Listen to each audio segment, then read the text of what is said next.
Ассалаумағалейкум, қайырлы күн әріптестер. Мына предварительный планда басынан бастап түсініп жүрейін. 2026 номер акт 1 деп, бүгін нешесі 22-сі и предварительный план деп төмен қарай түсіп, сохранить басып қойсаңыздар болады.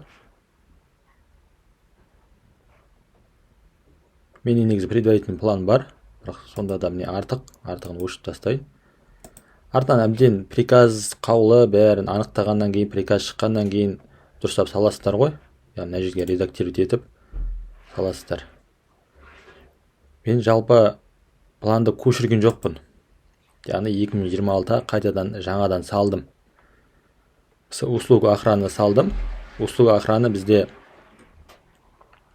2025-те 350 мың теңге болды ай сайын. Бізден 312.500 ба сондай. Соны екіге көбейтіп, пока сондай салып қойдым. Январь, февральға. Оны қалай салғанын ашып көрсетіп жүрейін. Открытый конкурс таңдадым. Планируем способ закупкиге. Және превышающий финансовый год. Яғни бізде 2025-тен 2026 жалғастыратын болғандықтан превышающий таңдадым.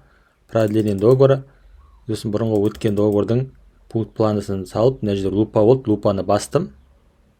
Статья законы 18 пункт 2 подпункт 12-ні таңдап, мына жерде лупаны бастым, өзі шығады төмен қарай. Барлығы сол жерге мына жерге сумманы өзгерттім, 625 мың деп.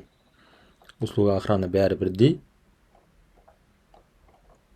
Осы мына жерге январь-февраль 2026 және 1 январдан бастап, яғни 28 ақпанға дейін деп былай да датамен де көрсетіп сақтап қойдым.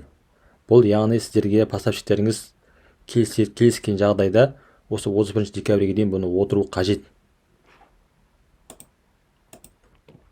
Негізі кешегіде сіздер хат жазған кезде заңның 10 бабының 2 пункт 12 подпунктіне сәйкес, яғни осы жылғы келісімшартты ұзартуға сұраймын деп хат жаздыңыздар. Кеше мен хатта шамалы қателесіп кеткенбіз статьядан. Негізі осы статья болу керек. Ал егер келіспеген жағдайда деген кезде 50 статья бар ғой. 50 подпункт деп бар, хатта көрсеттім. Ол дұрыс емес, ол негізі 16 статья 3 пункт 35 подпункт. Яғни сіздерге отказ береді согласованияға. Отказ берген жағдайда мына жерге способ из одного источника таңдайсыздар. Және не превышающий финансовый год болады. Себебі біз январь-февраль ғана отырамыз, болды ол. Потому что біз 2025-тен 2026-ға андай көшпейміз де. Потому что ол поставщик отказ берді, сонымен болды, X жауып тастады, ол поставщик бітті. Сонымен 2025 бітеді, и 2026-ға новыйдан январь-февральға отырамыз. Сол себепті, яғни не превышающий финансовый год деп жазып тұрмын. Яғни мына жерде статья 16 пункт 3 подпункт 35 мына жерде жазып тұр.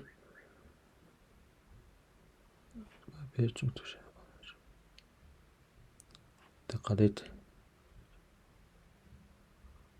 Не более чем 2 месяца дейді. Настоящий подпункт принимается в случае отказа поставщика дейді, на продление действия договора дейді.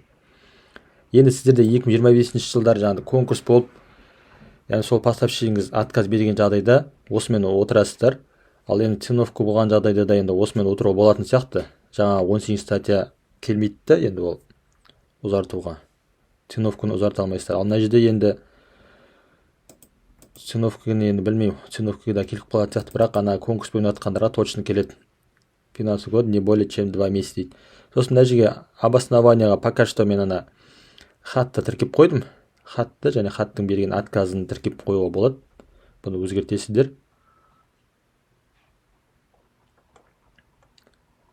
Енді мына жерге пока что маған бұл организацияның суммасын айтқан жоқ, пока 5 мың теңге деп қойдым.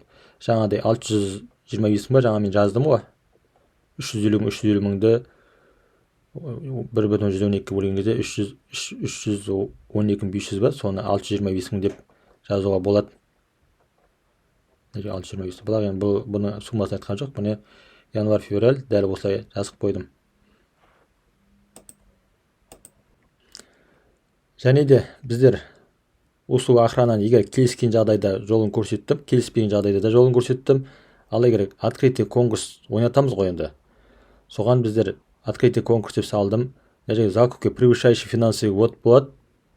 Жылдан жылға өтетін болғандықтан сумма подсветка жазып қойдым.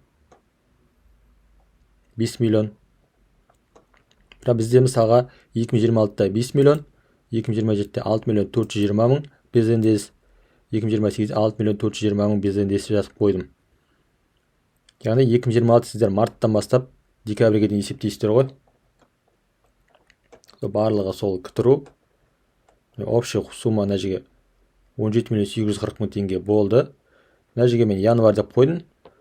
Декабрь десең ол 2026 декабрь етіп қалады, потому что біздер предварительный план салғандықтан. Пока январь. Мына жерге март, декабрь 2026 жыл, 1 январь 2027 по 31 декабрь 2028. Наурыз, желтоқсан 2026 жыл және 1 қаңтар 2027 жылдан бастап 31 желтоқсан 2028 жылға дейін деп жазып қойдым. Және кейбір бухгалтерлер хабарласып жатыр, енді қалай салады, қалай деп. Енді оны ең бастан салатын болсаңыз, создать басып мына жерден сала бересіз. Менің YouTube каналында видеоларым бар, содан қарап салсаңыз болады. Назарларыңызға көп рахмет. Егер қателіктер болса, маған личкіге шығып жазып тұрыңыздар. Бәріміз бірдей болайық, бір жылда болайық. Кеме деген жаны бір демекші. Рахмет.